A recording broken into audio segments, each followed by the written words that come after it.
You are the best man among these girls. Oh, aye, thank you for that, Lizzie. You know what I mean to say, because I only stand so straight. Oh, not my beard, then. Tess Durbeyfield, you have peachy skin. Well, very well. Mind you follow me.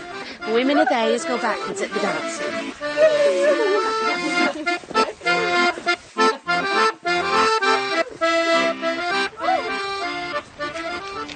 My brothers, to hear you use the term, a freethinker is an accusation, when in my opinion it should be a compliment. Do you think of yourselves as unfree thinkers? As imprisoned thinkers? Freedom to question the underlying principles of religion is a license awarded by Satan. Cuthbert, let us not have Satan in the ring so quickly. He cannot be kept out of the ring, Angel. If Satan is not recognised, the absurdities and cruelties of this world can never make sense. What of blind chance? The galloping horseman of fate who cuts and slashes as he passes, maiming some, missing others. What a vision, brothers. To come upon a meadow so decked with flowers, and flowers that dance and sing. If we are to come to our lodgings before dark, Angel, I think we'd best press on. Aye, it's 6 miles yet. And how long will a dance last? Why hurry past such a scene for the sake of 5 minutes earlier to bed? They have no partners. Perhaps 'tis a maidenly custom hereabouts. We should inquire. We should go. Yes, very pleasant it was, but we should go.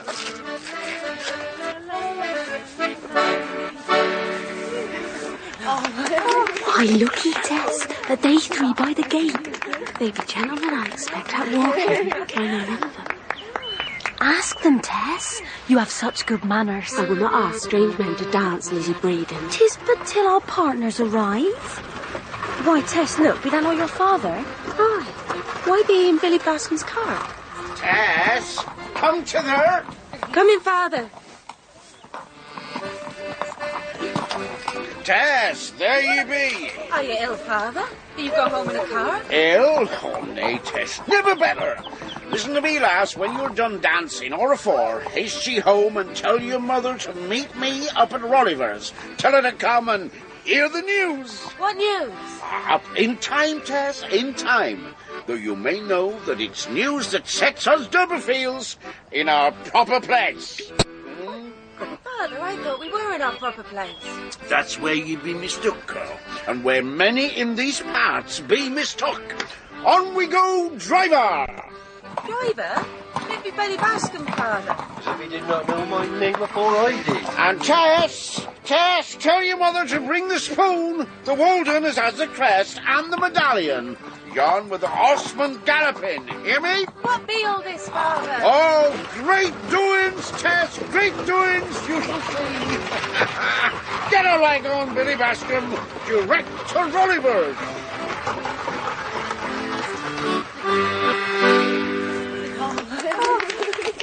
Is our father well, Tess? Aye, well enough, but all in a lather about I know not what. Excuse me. Why do you dance without partners? Our men will be here directly. But there be time for a dance, if he likes. What say you, brothers? Would it not be a fine part of our journey to step a measure on the sward with these young lovelies? I think we have spent enough time. Nor is it entirely seemly for two who intend to take orders to so disport themselves. Well, I do not propose to take orders. And I think it entirely seemly. Are you coming, Angel? Directly. I'll catch you up. Will you have this dance with me, miss? Oh, sir, I think it be... Do not say unseemly. My brothers have just proffered that excuse, and I reject it out of hand. Dance with him, Tess. Shall make a handsome pair. Indeed, we shall. Very well, sir. Angel. Angel Clare. Tess Durbeyfield.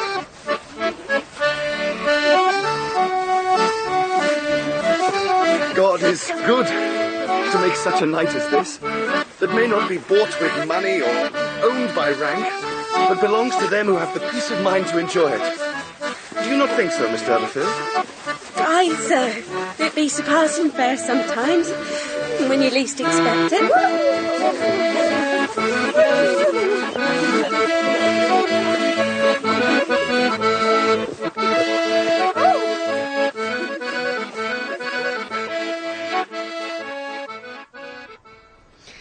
Along he came in the horse and cart with Billy Bascom on the seat and father calling him driver.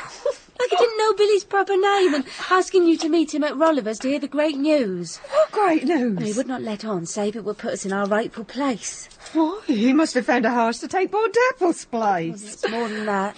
He says you are to bring the old spoon and the medallion with you. Had he taken drink, Tess? Not so much as he'll have taken when you find him.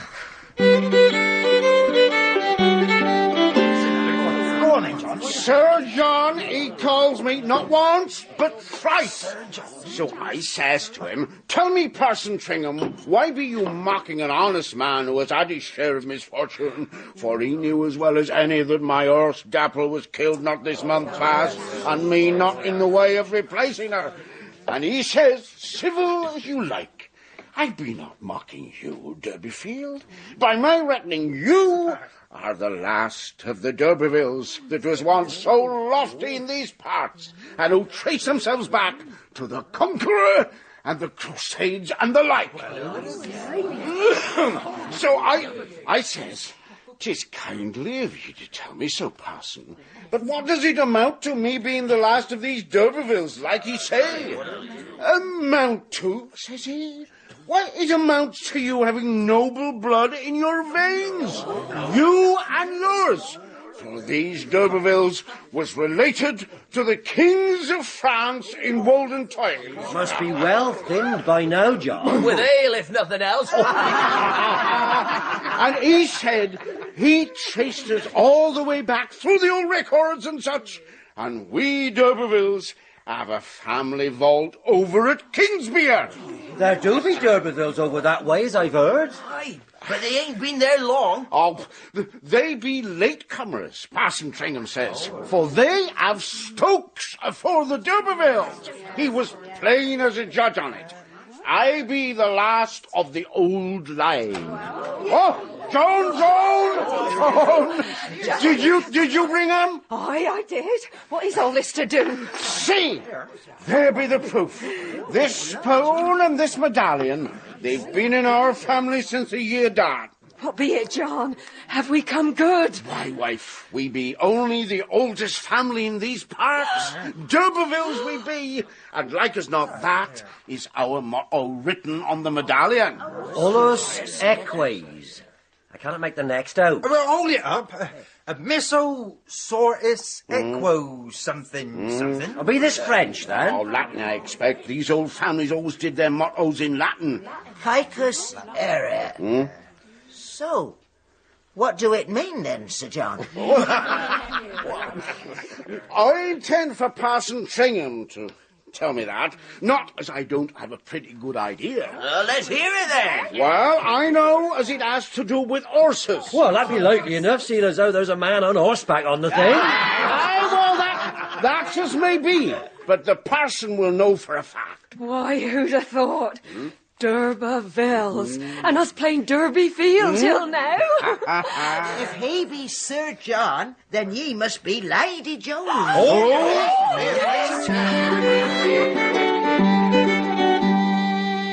Shall we toil no more then, father, now that we are found to be so noble? Blood is blood, Tess, and never you forget it. You be of ancient folk as go way back, way far back. And we have new relatives over by the chase up behind Kingsbere.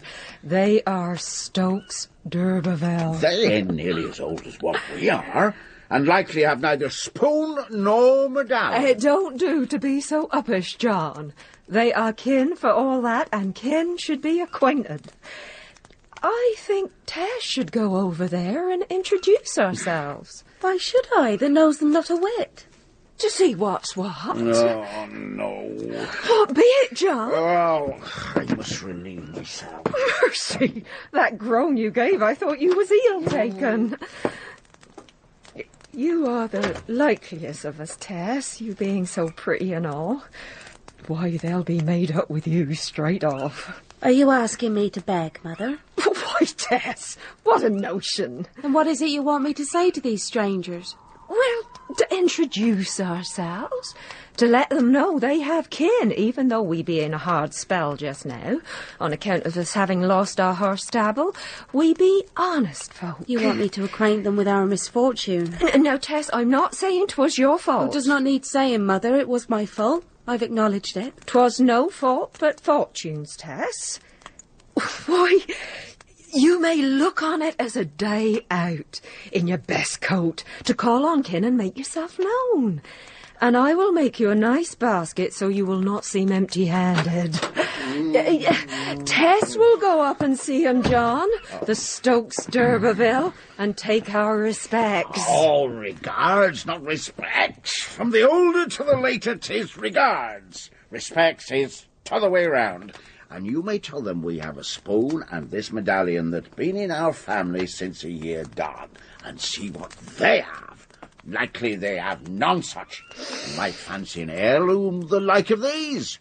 Be worth £1 or £2, or 100 more like. I think that more likely your job, Father, you being a haggler by trade. Without a horse, I'm no more a haggler than he. Without a ship as a sailor.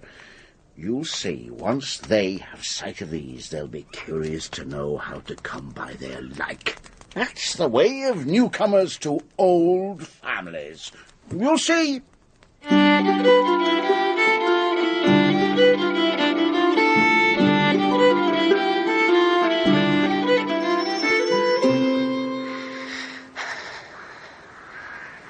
Good day, Mom. I'm Tess Durbeyfield.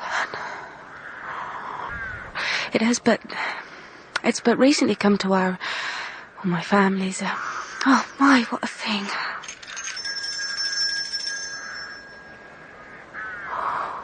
Maybe they're not to home. I can leave my basket. Well then, what have we here? And what is she selling? Sir, you surprise me. I'm Tess Durbeyfield. I'm come from Marlott to call on Mrs. Stokes d'Urberville. I'm selling nothing. Tess Durbeyfield, eh, from Marlott? If I'm not mistook, from the state of your shoes, you've walked most of it. I had a cart to Dunsley Hill. I walked from there, sir. And what do you want to see Mrs. Stokes d'Urberville about? Well, hardly like to say, but to herself. Well, let me hazard a guess. Tess Durbeyfield? D'Urberville? I would say we are in some way related. We?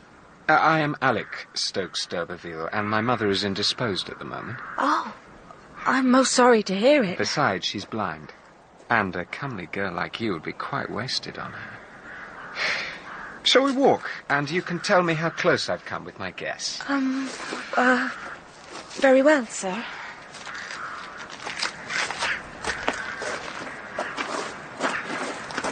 So, are we some kind of cousins, Tess Durbeyfield?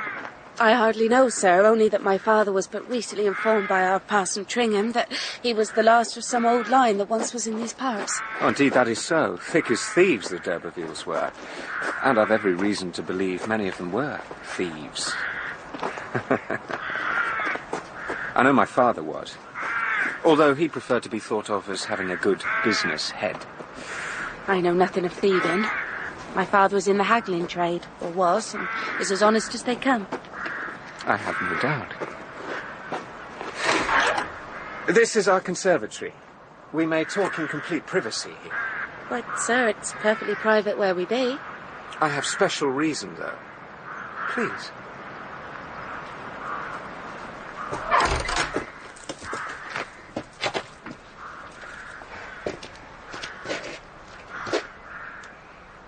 It's very warm. Indeed it is. Quite tropical. I come here some nights and imagine myself in distant, exotic places, far from England and restraint. Do you ever think such things, Tess? No, I do not, sir. Oh, you surprise me. I should have thought from the looks of you some wilder blood flowed in your veins. Some of that old D'Urberville blood. I may tell you now, sir, that this naming thing is nothing to me. I am Tess Durbeyfield, as ever was, And if my family had not pressed me, I should have no more come here than gone to China. Well, I, for one, am glad you came. To have such a pretty cousin come upon me out of the blue. Doubt we are proper cousins, sir. Well, kissing cousins. Sir. Do you like strawberries, Tess? Yes. When they come. They're already here. Here. Take one. No. No. I'd rather take it in my own hand. Nonsense. Come on. Open your pretty mouth. Thank you, sir. It's the exact hue of your lips. Let me see. Do not shy again, girl. 'Tis but an aesthetic comparison. Yes. Exact. So, what is it you wish to ask my mother? White, sir, but to make myself known. Well, I shall be sure to tell my mother you called, and I'm sure she'll be sorry she missed you. My mother made a basket. Some preserves she laid up. How thoughtful. What a fine girl you are, Tess. With your strawberry mouth. If we're not kissing cousins, it's a dreadful shame. Please, sir, do not talk to me after this fashion. It is not gentlemanlike. Oh, but Tess, I'm not a gentleman. What is this you have around your neck?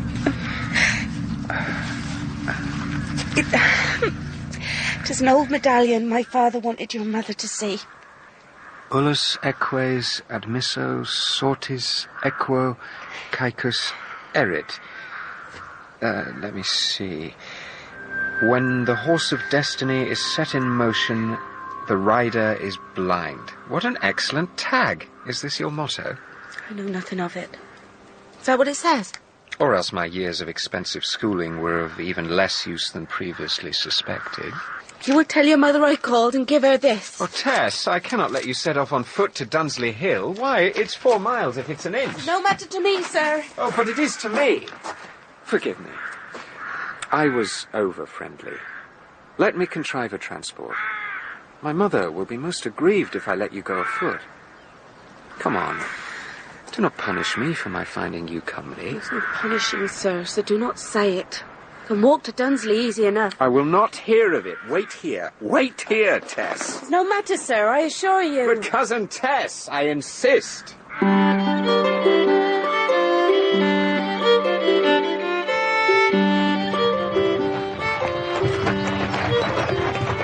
This is the remains of one of the greatest forests in England. It's been growing since long before we Durbeyfields ever thought to come a-robbing and a-plundering.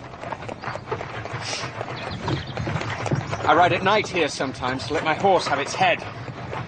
It's a kind of willed blindness. Might we not go so quickly, sir? I cannot look. You're not so fond of speed, then? With the wind in your face and a horse straining at the bit? I had an accident with our horse Dapple. I took her to market of a night and I fell asleep. I let our lantern go out and Dapple was struck by the mail coach. Shaft went through her chest, killed her. What was a girl like you doing, taking a horse to market in the first place and in the dark? My father took poorly, there was naught for it. Go on, boy, go on. It's put us in a hard way, my neglect. Do we not go so quickly, sir? Take a hold of me, you'll feel much safer. I should rather you slowed, sir. And I should rather you took a hold of me. I shall not. Sit down, girl, damn it! Sir, I shall not be hurled so at this rate against my will. Would you kill yourself? I will not be hurled. Whoa! Whoa, boy.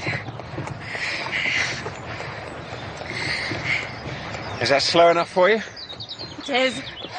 Oh, damn it, girl, I slowed down. And I thank you for it, I shall walk from It's here. still 2 miles. And it was 4, so I'm well on my way. You're a stubborn one, Tess Durbeyfield. I like that in a pretty girl. Go on, boy, go on. Go on. Home tip. Go.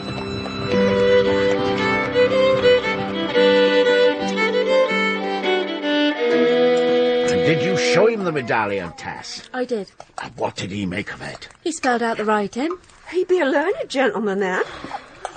Eat your soup, missy, or your hair shall not curl. What was it, Tess? What did it say? Oh, it was something after a fashion of when fate gallops, the horseman is blind. Why, 'tis the same as the old saying about a blind man on a galloping horse. 'Tis nothing the same. That be country nonsense. This be our motto. A proper foreign motto. None of your blind man on a galloping horse. Well, sounds very like to me. So, girl, what be the upshot? There be no upshot, father. I saw the house, a great ugly red brick thing it was, and I made myself acquaint with Mr. Stokes Durbeyfield. I never saw his mother on account of her being indisposed and blind. Blind? Why, liking the motto. Poor soul. What was her husband, Mr. Durbeyfield, like? He was not the husband, he was the son. Her son? What age is he, Tess? I could not say, maybe 30. And he brought you to Dunsley Hill himself? Part of the way. That'd be a good sign. Good sign of what, mother? Why, it's kin-like is all. All right, Liza Lou, help me take them up to bed. Come on. Go on. Come on, you. It's time. Will we have a story? If you had washed your faces and said your prayer, you'd be like hold. Come on. Why, I think it likely young Mr. Durbeyfield. Stokes Durbeyfield. All right, Stokes Durbeyfield. I think it likely he be smit with our Tess. Why say you that, woman? Why would he drive her himself when he could have had a servant fetch her? Well, 'twas only proper, as being the older name, that he should.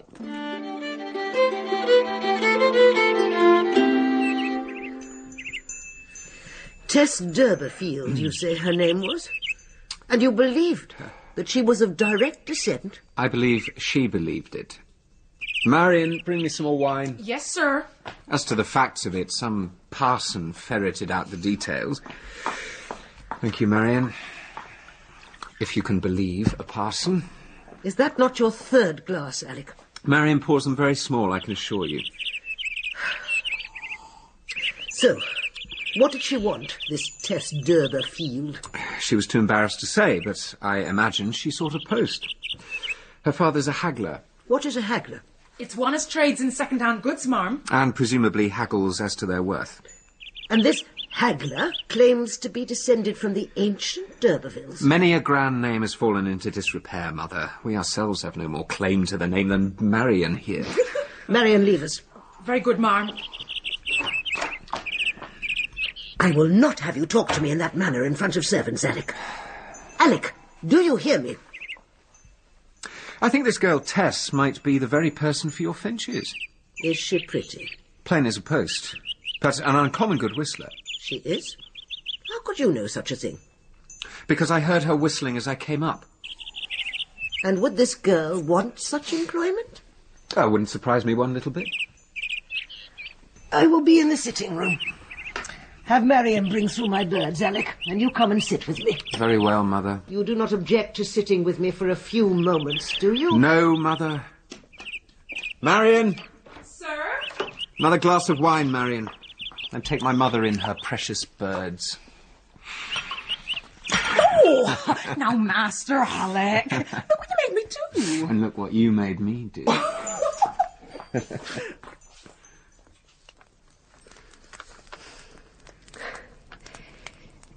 It be fine, crisp paper, eh? Read it, John. I be a-reading it, woman. What does it say? Is it a proposal for Tess?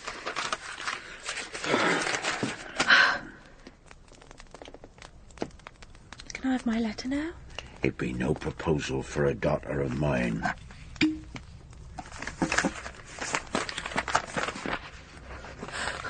What does it say, Tess? I'm to be offered the post of caring for Mrs. Durbeyfield's fowls. Her fowls? To be her hen girl?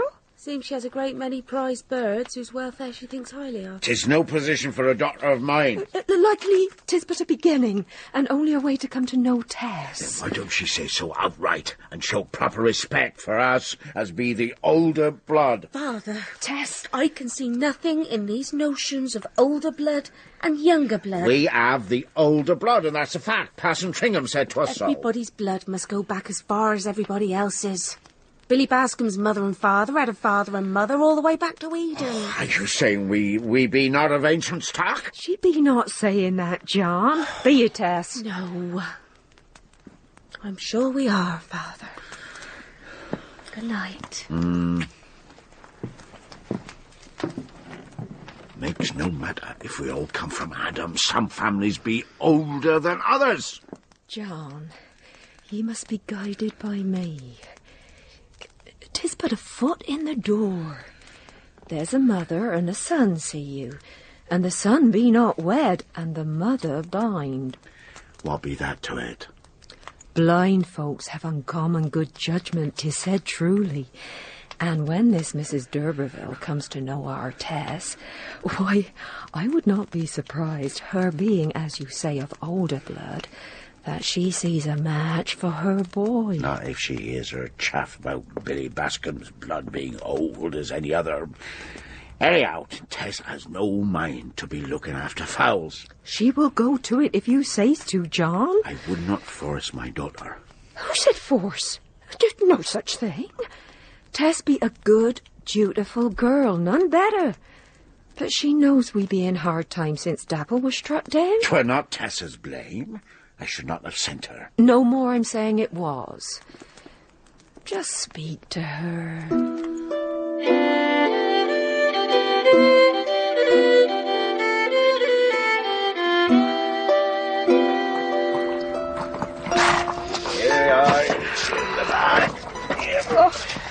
You take heed of Liza Lou now, you hear?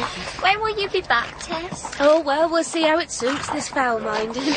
I believe you had the misfortune to lose your horse, Mr. Durbeyfield. Aye, it was that damn mail coach. Begging your pardon. Well, I have procured you a new horse.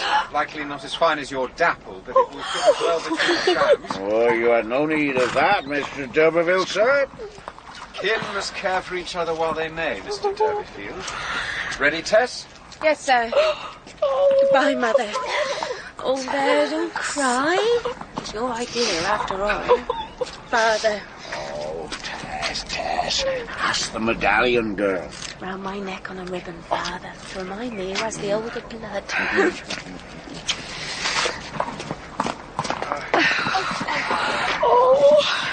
Good day to you. Your horse will come down tomorrow, or the next day. Oh, thank you, sir. Goodbye, Tess. Bye. Bye. Be good. Oh, did you hear him, John? Naming you kin, buying us a horse. Just as he knows he carries no obligation to me. Nor my daughter.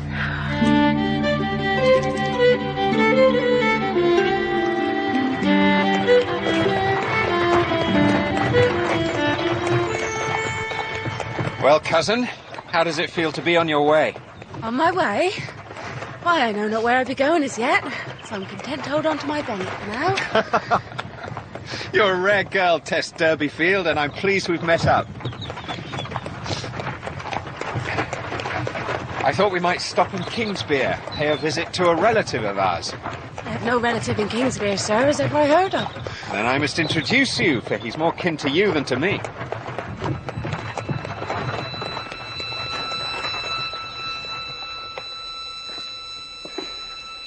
See? There he lies. Sir John d'Urberville. I should imagine your father is named for him. I think my father was named for his father. And likely he for his, all the way back to Sir John here. As I was named for mine, Mr. Stokes. It's cold in here. But we are warm, Tess, you and me. Are you afraid of me, Tess? I'm not easy with you, sir, and that is the truth. See, Tess? Carved here. Ullus eques admisso sortis equo caecus erit. Why, it be the same as my medallion. There. Do you need more proof of your kinship with Sir John? My main kinship with him is that one day I shall be dead too. I would go now, sir. Let me loose, sir. This be not seemly in a church. I shall let you loose when you promise me no longer to call me Sir, but Alec. Is it some offence that I wish you to use my given name? It is not proper when I am in your employ. You're not in my employ. You're in my mother's.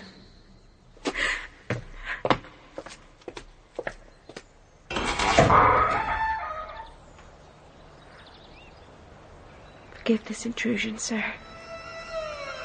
No wish of mine to disturb thee.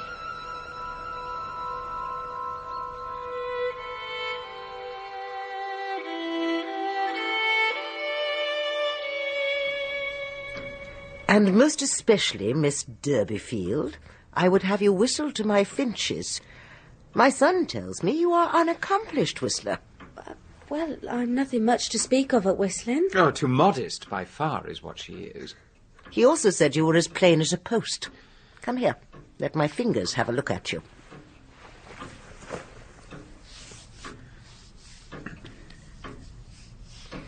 All I can say is they must have uncommon handsome posts in Marlet. Well, Ma'am, I be nothing out of the ordinary. Alec, will you leave us for a moment? Alec. Yes, Mother.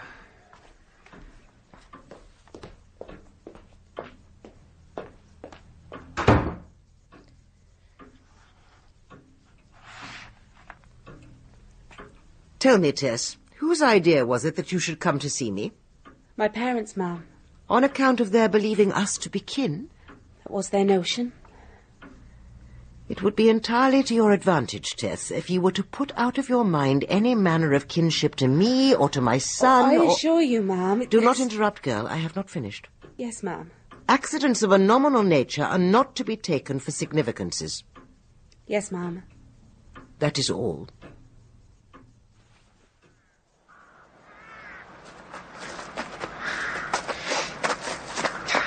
Is she not the most ridiculous of women? She is your mother. You should respect her. Well, here is your place of employment. This?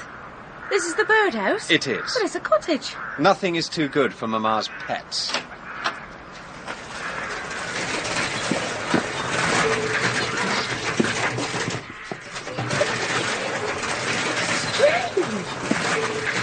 Are they free to go where they will? Save for their own laws, you'll find each species has its preferred room.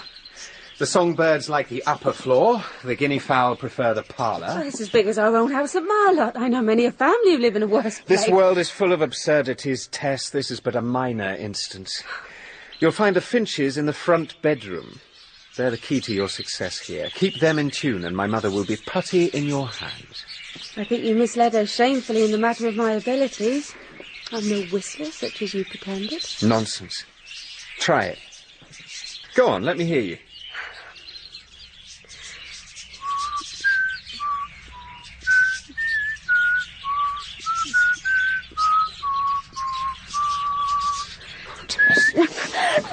Stop disturbing her. You must take such liberties. Oh, Tess, how can I not? You do not see your mouth pursed so provocatively. I should need to be blind as my mother not to respond. You must think me a fool, Alec. That girl is as pretty as a posy. Another glass, Marion. Oh, much prettier, Mother. Did you not touch her mouth? Like a damson waiting to burst. Have a care, Marion. You overfill the glass. Then you may fill your own glass. What is wrong with that girl? Marion? I think she's put out by something I said. Oh, I hope you are not trifling with a servant's affections. Why, Mother, you have your little pets. May I not have mine?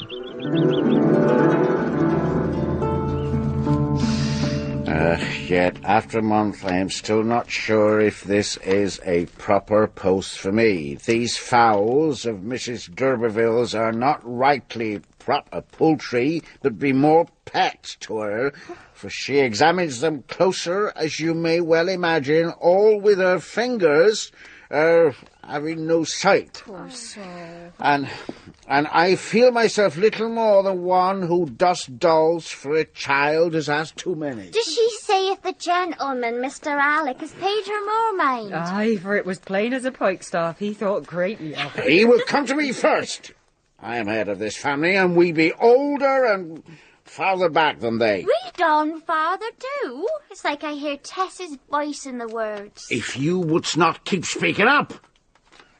Oh, there'll be nothing more. Safe 'tis market day come Saturday, and she's to have the half day and the Sunday following. Will she come home, then? She says naught of coming home. Nor the young master. Damn it, why are you so set on making a match here? Get you to bed, Liza Lou. Can I have Tess's letter? I have just read it to thee. Aye, but I should like to see her hand. It bring her closer. Take it with thee, then. Oh. There be no cause for 'ee to curse me, John Durbeyfield. It be a great matter if Mr. Alec pays mind to our Tess. Why, it would make a lady of her, which is more than she may expect from any match in Marlott. Our Tess be a lady where it matters. Our Tess is a rare un, and never you forget it. Aye, aye, we know Tess is your apple. But this be a chance the like of which will not come again so soon, I tell you.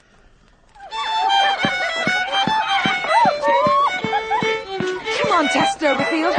Off your arse and show us a step or two instead of sitting there like a lummox. I have no mind for it. Truth, I'd sooner get back.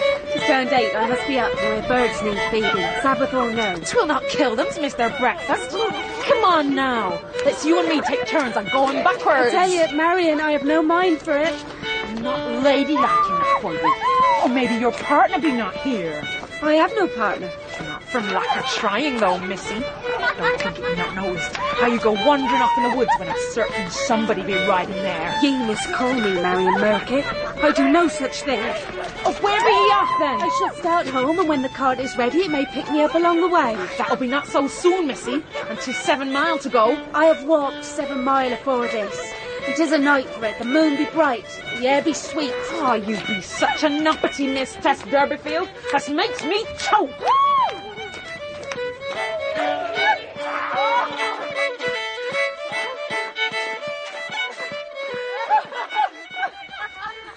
'Twas down in Cupid's garden I wandered for to view the sweet and lovely flowers that in the garden grew.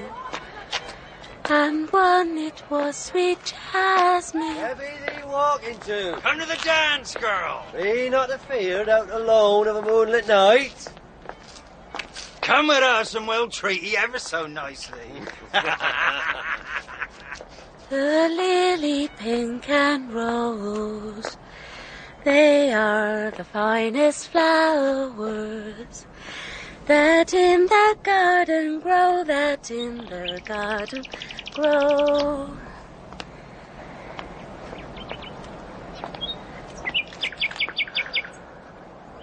Why, what be in my heart to sing so? I fear I will never teach any cage bird to sing as sweet as he.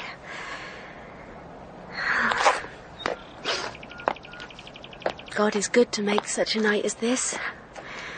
It may not be bought by money or owned by rank, but belongs only to them who can hear it and have peace of mind to enjoy it.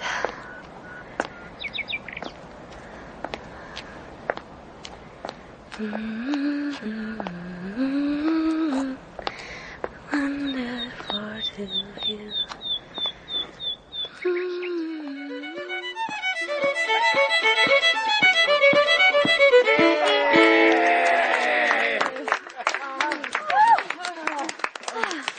Falling over your feet there, you. I knew the one who turned right, and you should have turned. Wow, look over here. Where be thee going, girl?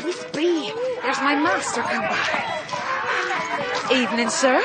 Come thee to take a measure with thy Marion. I'll take a 9 measure nonsense. Is Tess here? Oh, little Miss Durbeyfield is it you're looking to get the measure of now? Keep your dirty clothes, girl, or you'll be looking for fresh employ. I asked a question, give me the answer. She's gone on her way. Couldn't wait on the likes of us. And wouldn't share our company. She's walking back. Aye, unless she has some tryst in the hedgerow. I think he has had his fill of ye, Marion. Aye, And he'll have his fill of someone else, I'm thinking, afore the night is out, if I know Master Durbeyfield.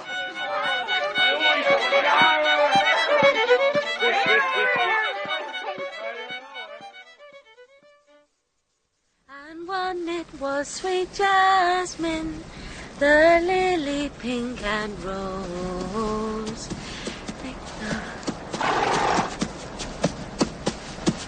Why, Tess, you have the sweetest singing voice in all of Wessex. Though I cannot say I approve of your exercising it all alone upon the road at night. 'Tis market night, and the moon is full. Think it be a night short of full, sir. 'Tis full enough to make lunatics of drunk men wandering the roads. Think all the drunk men are in town. Not all. Get ye up. I'll take you home. I cannot ride, sir. 'Tis no matter. I can ride enough for both of us. Oh, I shall manage afoot, sir. Aye, but I would not, and I cannot, as a gentleman and your kin, allow you to walk alone. Soon the cart will come. Do you tell me you would sooner ride in a cartload of drunken oafs than with me? I should sooner walk, if it were all the same. 'Tis not all the same, Tess. Why, this is a night made for horse riding. You'll see. We'll take the bridle path, leave the road, go over the hill, through the forest. The moon will dapple us. The wind will soothe us. And from the ridge we'll see half the country laid out like handkerchiefs. And you may sing me all the songs you know. And I will recite poetries. And before you know it, we'll be back home. Will it not weary your horse? Halcyon will not notice a moonbeam girl like you. And you'll not put him to the gallop? And hasten the end of an enchantment. Come on, up with you. Feel all precarious, sir, sat sideways so. Sit astride, man style. It's not ladyish. No, but it is safer and more at ease. There. Is that not more the thing? It makes more of a seat. And you may hold his neck. Is that not a firm purchase? He is a mighty horse. Walk along, boy. Go on. Go on. Do you know what his name means, Halcyon? No, not for certain, though I've heard it spoke. The halcyon is a bird that is reputed to make its nest in the sea and have such powers as charm the wind and wave to calm till its young are reared. Why, that be a magical bird, I'm thinking. Which gives its name to a certain kind of weather. Days and nights, so calm, so still, so serene that there seems nothing in the world but a kind of perfection. Nothing wanting, nothing amiss. Well, I think they be but dreams, such times. Aye, Tess, but we must have our dreams, for without them we are no more than worm feed above the ground a while. Aye, that is so. What are your dreams, Tess? Oh, I would not speak them aloud for fear they would perish. Oh, sometimes we must speak them out to make them real. Do you not want your dreams to one day be real, Tess? I live in hope. Go on. Go on. Yeah. As do I. Hope deferred. Hope renewed. Do you know what I dream of? How could I, sir? No, sir. This halcyon night, Tess. No master and servant. No man and maid. Just us. Adrift on a silent sea, so close.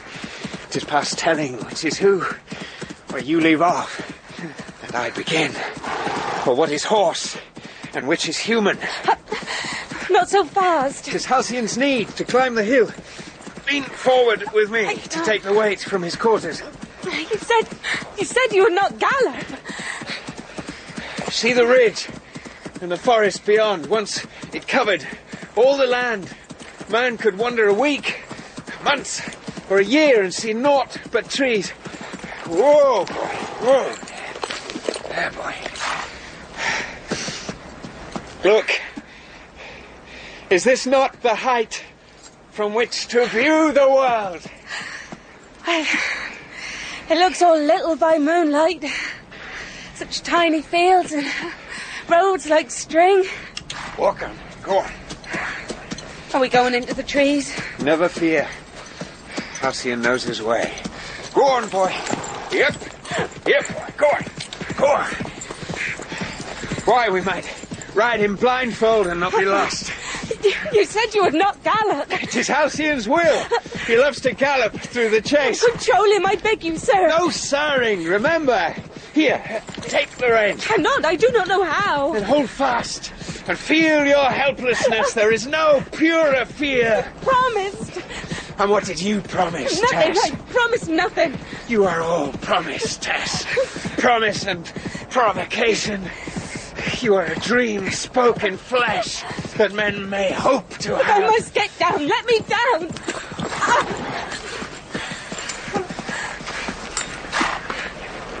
Where will you now, so deep in the wood? I'll find my way. You have found your way, Tess.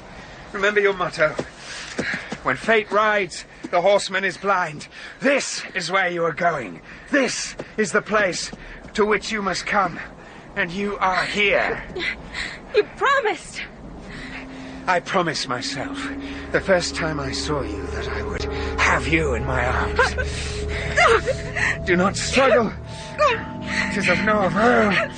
What is done is about to happen, Tess. And there is enough better for both of us. And none to know but us. Tis too late for Alec, Tess.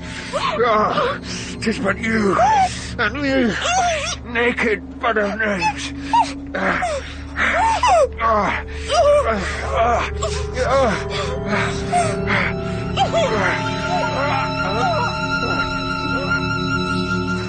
Come on.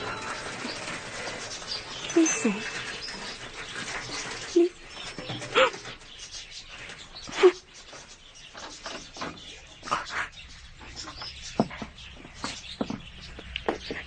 So, did you get safe home then? We never saw you on the road. I did.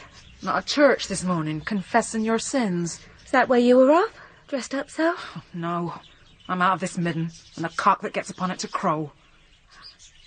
You're leaving your employ? Employ? Orage, more like. But you are here to take my place, so I'll not be missed. Well, you're not leaving on my account. And what account be that? Do we think because he rode you up on the hill in the moonlight, he has some particular fancy on you? You do not think it was some secret, did he? Why, he come to me afterwards, for he likes a brace of pullets for his supper, do our master Alec. And you, he said, made scarcely a mouthful.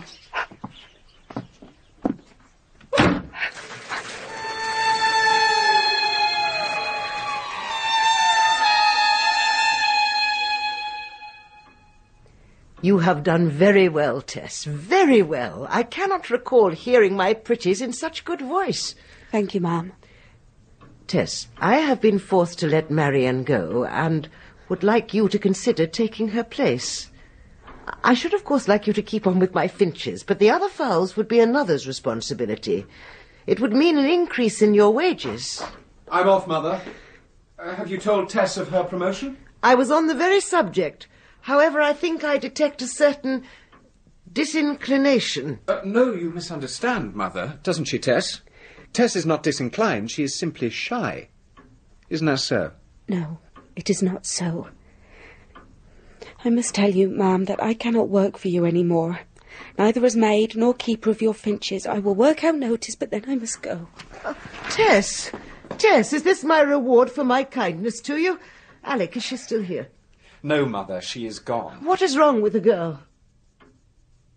Alec? Alec? Where are you?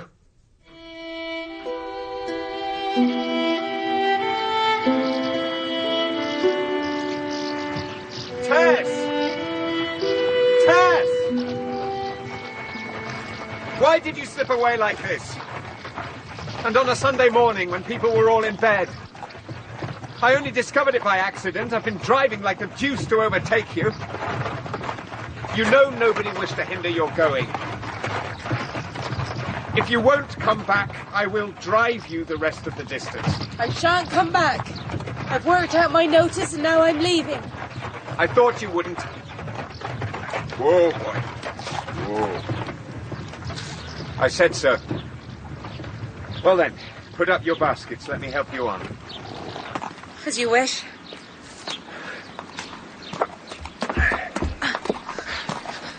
Go on, boy. Go on.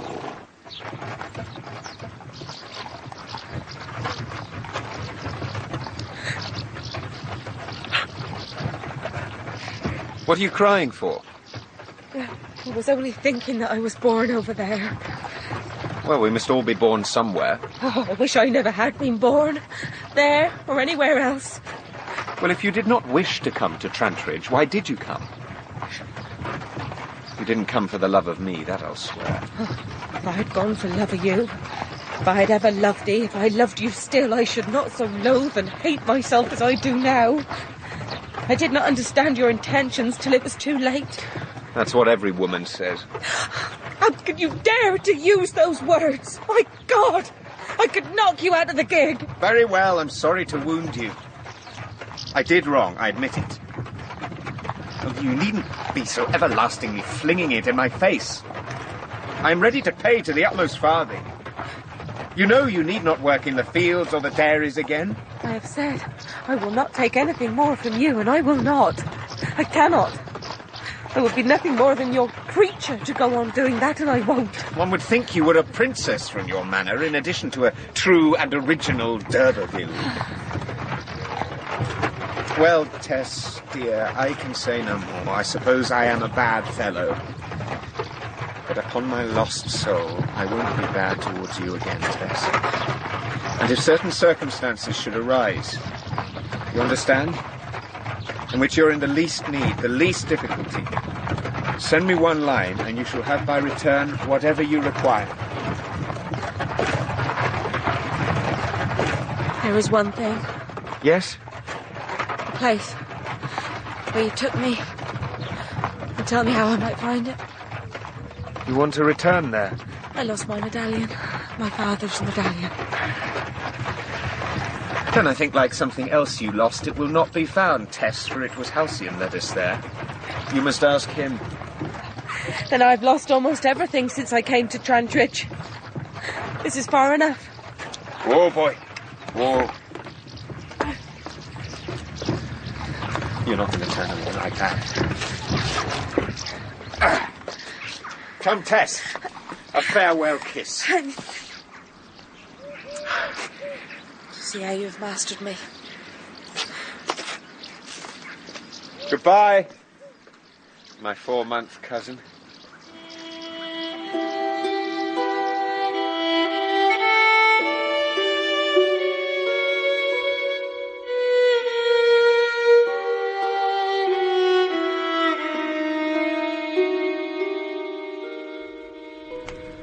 What did she say to you, Tess? Has made you leave so abrupt and all? There's nothing so abrupt as I should have liked. I could not leave her, blind and all, till she had found another servant, else I should have been home weeks since. Well, I'm proud of our Tess, as would not wear it. And I'm to Rolliver's to celebrate. To celebrate 10 shillings less a month? Why, I've a good mind to send back that horse. Not a patch on her dapple. You'll do no such thing, John Durbeyfield. Does that mean then the gentleman will not wed thee, Tess? Oh, I should rather die an old maid. Get thee to bed, Liza Lou. But I want to sit with Tess, her being just come home. She'll be up directly. Promise? Yes, I promise.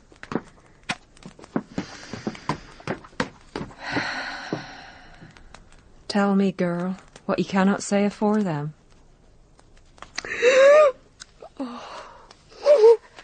There now. Take thy time. Tell your mother. Oh. Did he make advances to you? He made his advances. And when I would have none of them, he forced himself. Then he be naught but a scoundrel that took advantage of a maid. And 'tis best you be free of such as he, and none need be the wiser. I think I am the wiser. Aye, and a bitter price to pay for it. But never mind. The worst is done, and ye are home, safe with us again. I think the worst be not yet come. Oh, Say not so, Tess. Would I could? Then ye must claim him. I will not. Tess, you must, for all our sakes. Not for anything would I, for I could never care for such as he. There is your name. Our name. My name is not harmed, nor am I less than before. I'm Tess Durbeyfield as ever was, and I have no shame for my misfortune. And to say other is to make me party to what befell, and on my soul I was not. And you may well believe me or no, as ye wish. Oh, I believe you. I believe you. But what will become of you now? Oh, daughter, why did I ever let you go to such a place? There, mother. As you say, what is for us will not go past.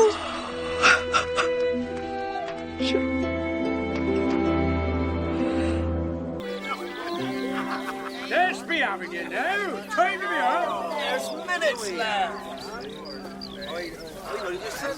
Liza Lou. Let's be having you there. Aye, you shall have me soon enough when I'm buttoned up. You may have us unbuttoned and get no complaint from me, girl. 'Tis time, let's have him. Oh, there you are. Could he not feed them? Aye, not so much. Comfort him, Liza. If you be not quiet, you bring him to me in the field. Are you well, Tess? As well as maybe. I should be better come evening. There now. You be with Liza. No crying now. Not for Liza. Oh, look at you there.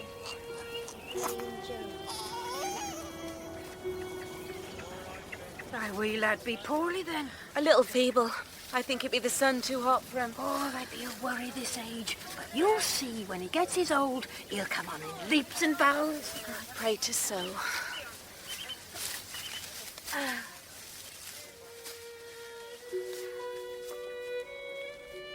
I shall carry him, Tess. No, I'll have my sweet boy. Are you not weary? Not weary so that this little mite will weigh me down.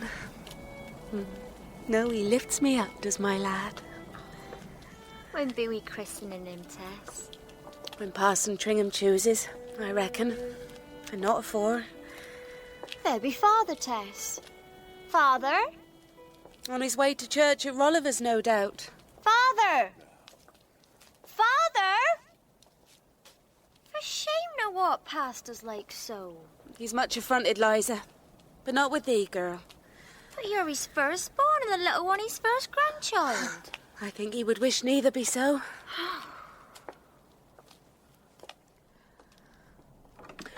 There you be. Did you see Father? And he spoke not a word? Aye, well, he be in his dudgeon still. How is my little lad? What a pretty he is. Is he not a pretty? Did he suckle, Tess? Not so well. I don't think he has his hold yet. Of course he has his hold. Why, look at him, so pretty. Did Father say aught of speaking to the parson? You know he will not hear of Parson Tringham being troubled. 'Tis his duty to be troubled. He be a parson, and christening be his Christian harvest. Aye, well. Do you think he'd pleased to baptise another of us Durbeyfields as have such ancient blood? See, look at him smile, Tess. I swear he be picking up. His heart is not in it when he feeds. I can feel it. Mother, will you ask Father when he comes from Rolliver's? You've hurt him hard, Tess. 'Tis best we wait a while. Time will bring him round. And what if there be not time enough? She, to say such a thing. My baby is not strong, Mother. Ye may see that by looking. 'Tis not fit he be punished for me, and you must tell Father so. His pride be broke, Tess. His pride be broke. And he has not forgive thee for losing his medallion. 'Tis never far from his mind. You hear him? It might have been the keys to the kingdom I had lost. Will ye not have supper? I will bathe him first and see if he will take more milk. I'm not so hungry. Ye must keep up thy strength, girl. You're feeding for two. I will eat later, Mother. Why is Father so put out with Tess? Oh, you are too young to know such, Liza Lou. If you will not explain, how may I know? Hush and eat thy supper, and take some up to Tess.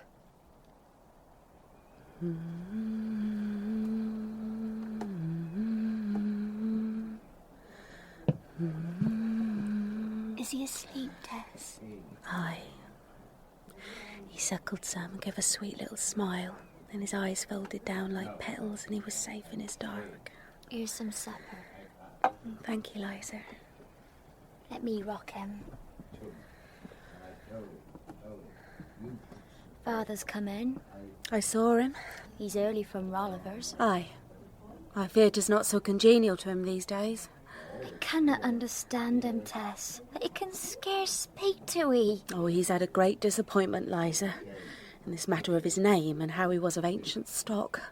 Set him up above the run, you see. And then his daughter, his apple as was, brings disgrace, and him made to seem the fool afore his cronies. 'Tis hard on him. Still an all, you're still his daughter. Aye. Well, God willing, I shall be a daughter to him again.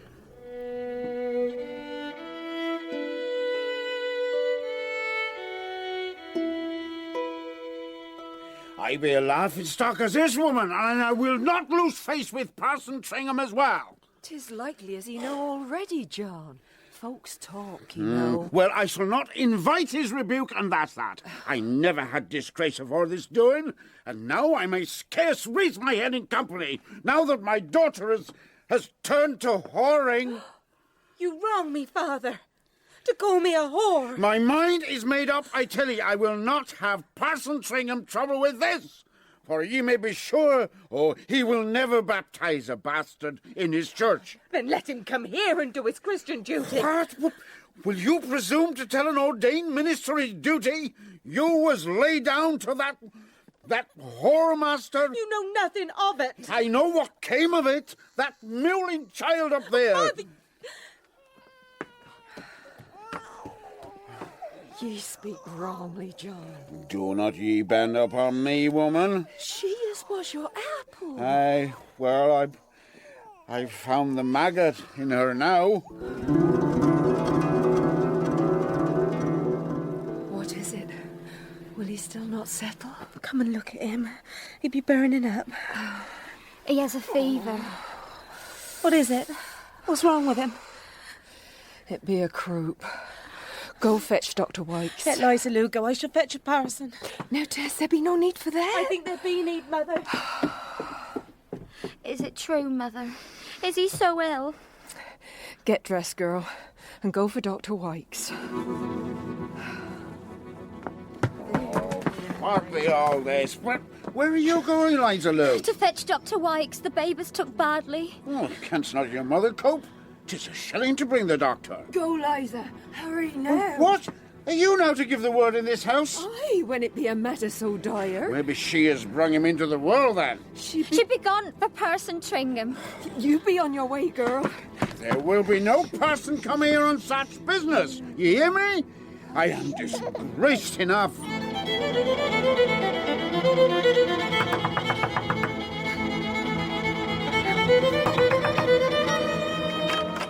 What is the matter here? Tess Durbeyfield. Aye, Parson. Can he come to our house? What makes so urgent? 'Tis my little boy child. I would have he baptise him, Parson. At this hour? Aye, Parson. I fear he's not long for this world. Now, Tess, these things are in the hands of the Lord. And the Lord betimes takes children, does he not? Have you sent for Dr. Wykes? My sister is gone, but he will not baptise him, will he? No, that he will not. Very well. Tess, go home, and I shall come to ring. Oh, you will come? I must dress myself, and then I will come. Thank ye, Parson.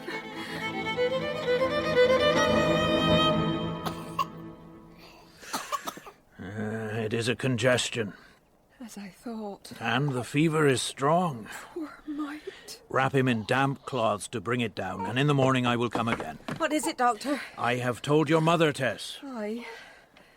'Tis as I thought. Well, can you cure him, Doctor? I will come again in the morning. What did he say, Mother?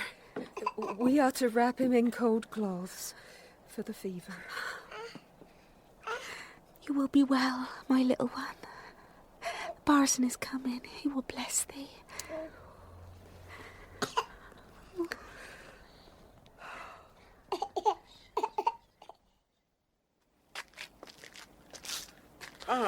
Durbeyfield. Pardon to you, Parson Tringham, for being woke so needless. All nonsense and vexation. Nothing to be troubling at such an hour. Your daughter seemed most distressed. Oh, 'tis her guilt. Nothing more, for bringing shame on our name. The child is not ill? Dr. Wykes has been and gone, and will look by tomorrow. But there is no need of thee, Parson. I see. If you are sure. Indeed, I am, Parson. Very well. I am sorry as you was waken. No matter. No matter.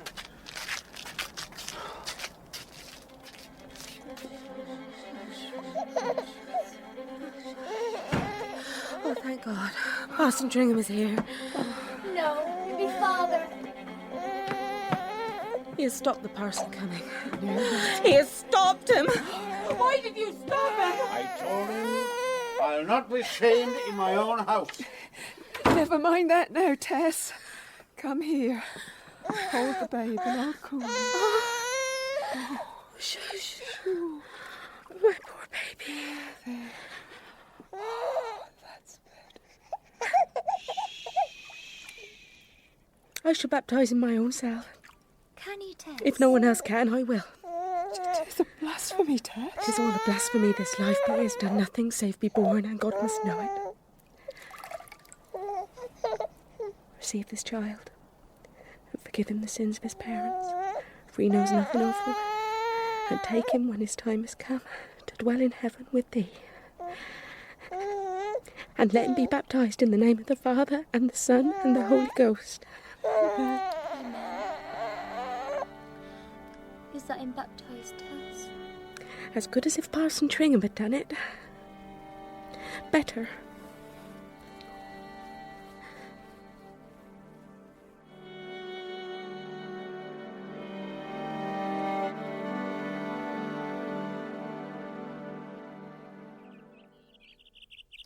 Alec? Alec? Alec! Yes, Mother? Oh, come and sit with me, please. No, here, on the bed, beside me. Very well. Alec. Yes, Mother. Promise me something. Yes, Mother. Promise me that when I'm gone, you'll look after my darlings, my finches. Can you not promise your mother such a thing? Have you no feeling for me at all? I will look after them. You are a good promiser, Alec, but a bad fulfiller. Oh, is that a curse or just maternal wisdom? Alec, where are you going? Oh, nowhere. I'm going nowhere. I'm like your precious birds. Shut up. I'm unable to sing unless some lass whistles me a tune. I'm an altogether useless creature full of vicious whims and insistent appetites which my conscience torments but cannot cure. Oh, Alec, Alec, my dear boy, my darling son, Alec, come here, come to me. Let me see you. There.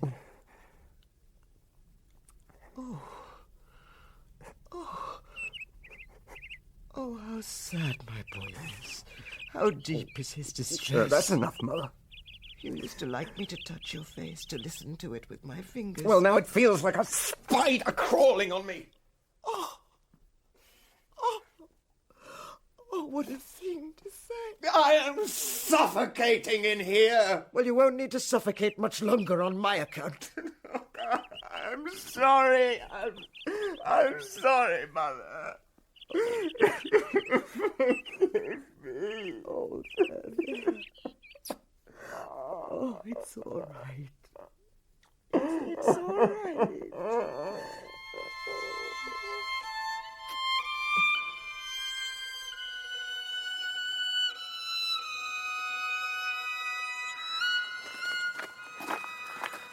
Oh, Tess. My condolences to you on your loss. Well, he's better gone, sir, for I fear he would have laboured hard here. The Lord giveth and the Lord taketh away, Tess. That he do, sir. I would have come that night, Tess, but your father was adamant. 'Tis no matter. I baptised my baby myself. I see. Since you could not. As I said... Aye, Durbeyfield was adamant it be his ancient blood stirring. Tell me, parson, will it suffice for a soul that it was me and not thee? Well, it is most irregular and unusual. Well, what should I do, since you would not? Could not, Tess. Your father is head of his house. No doubt he will answer for it, but I care no more for that. Tell me only, in God's sight, is my baby baptised?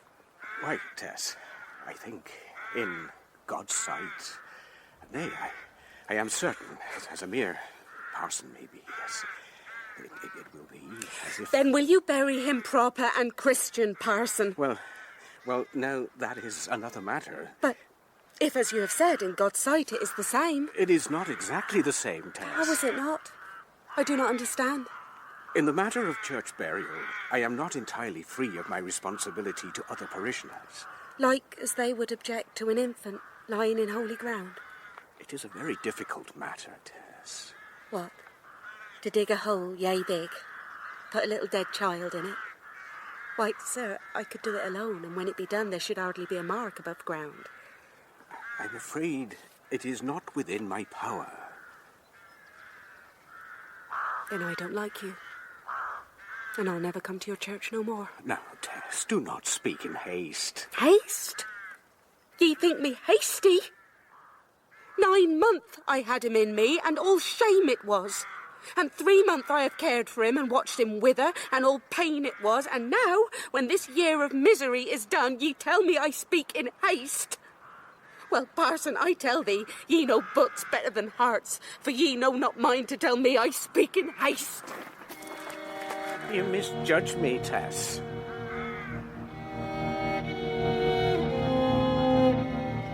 But if the parson would not, Tess, how can you? Why, I have a spade, and it will not take so long, for I have no tombstone to put up over it. But to go digging in the churchyard of a night time? Well, shall I bury him in the garden with our dog, then? Oh. Do not take on so, mother. This be the easy part. Watching him die so was the agony. Shall I come with you? No. No need of two to bury one so little. I be preacher, and pallbearer, and mourner, all in one.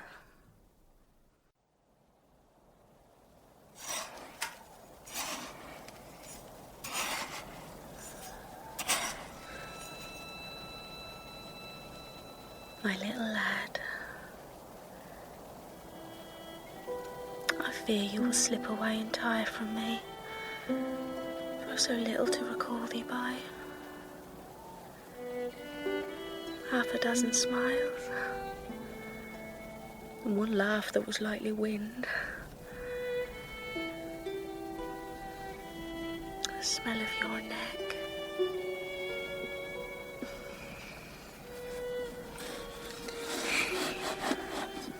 Now this be a quiet spot under a lilac that will bloom each spring for thee, sweet babe of mine. Rest ye now, safe from all ill, and may God, if God there be, receive you.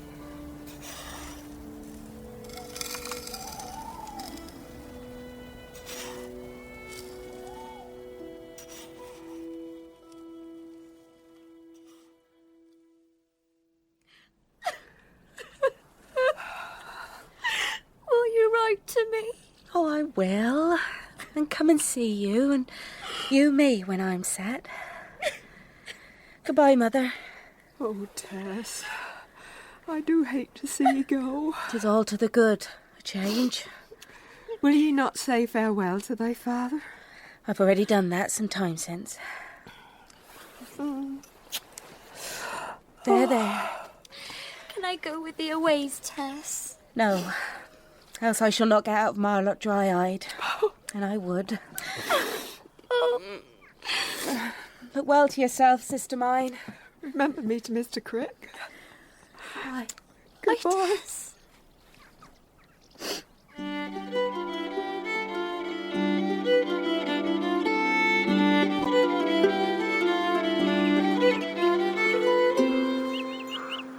Well, my beauties, will ye sing better in freedom than in the cage? 'Tis not what your mistress wanted for you, but there's no point keeping you imprisoned for the pleasure of a dead woman. She's past minding now. Forgive me, mother. Another broken promise. But that's in my nature. You said so yourself.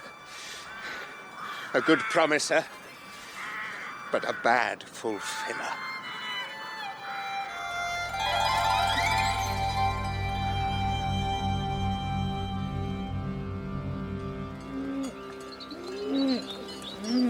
Keep them together. Be this Talbot, please. Aye, he be that. I'll be looking for Mr. Crick. Oh, well, you shall find him by the byre, counting hooves and dividing by 4. Thank you.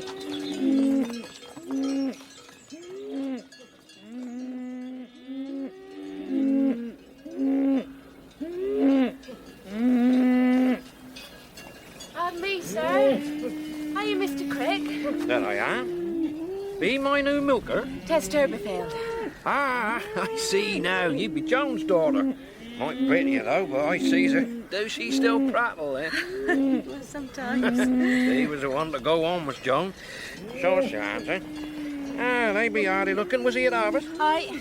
Well, I hope he can go gentle till they soften. Don't want my cows going askew this time of year. But if ye ought like John, he shall do. Thy mother had the sweetest hands ever cow gave to. Come on in. You shall have some victuals and a cup of tea and meet Mrs. Crick. Oh, I should as soon set to a cow, if you please, and a sup of milk will do me. Sip of milk, is it? Why, I could never swallow the stuff. It'll lay me in as like lead.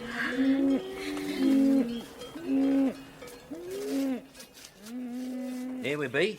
We have easy ones and hard ones, same as all over. Tilly here be twixt and tween. She do like a fur man, but best if it be maid, not man.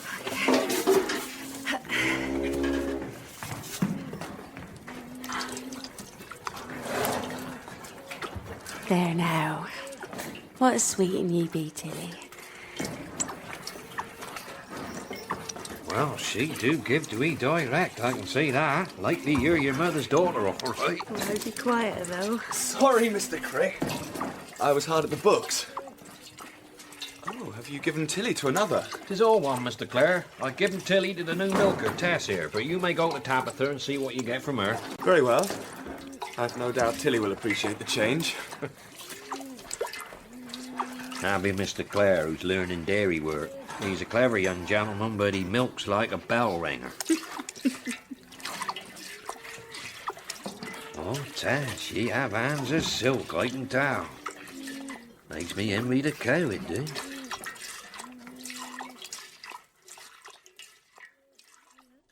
As long as it just sort of stayed there, I wouldn't mind. Be you the new living? Aye, Tess. Durbeyfield. I'm Richie Priddle, and this be Izzy. Hello. Hello. That make 3 of us, then. I hope ye shall get on with us as well as we do each other. I reckon we shall. But why should we not? You be awful pretty, Tess. To be pretty's no great matter. But be if you bain't. Well, you both be pictures. She be fretting about Angel. I be no such thing, Reddy Priddle. Tell the truth and shame the devil. Who's Angel? Mr. Angel Clare. You shall see him at supper. Izzy be made up on him. Oh, no more than thee. I know more than me. And likely you, Tess, when you see him. With his hair all gold and his teeth all white. He may laugh, Tess Durbeyfield, but wait till he sees him. He shall take thy breath away, he be so lightsome.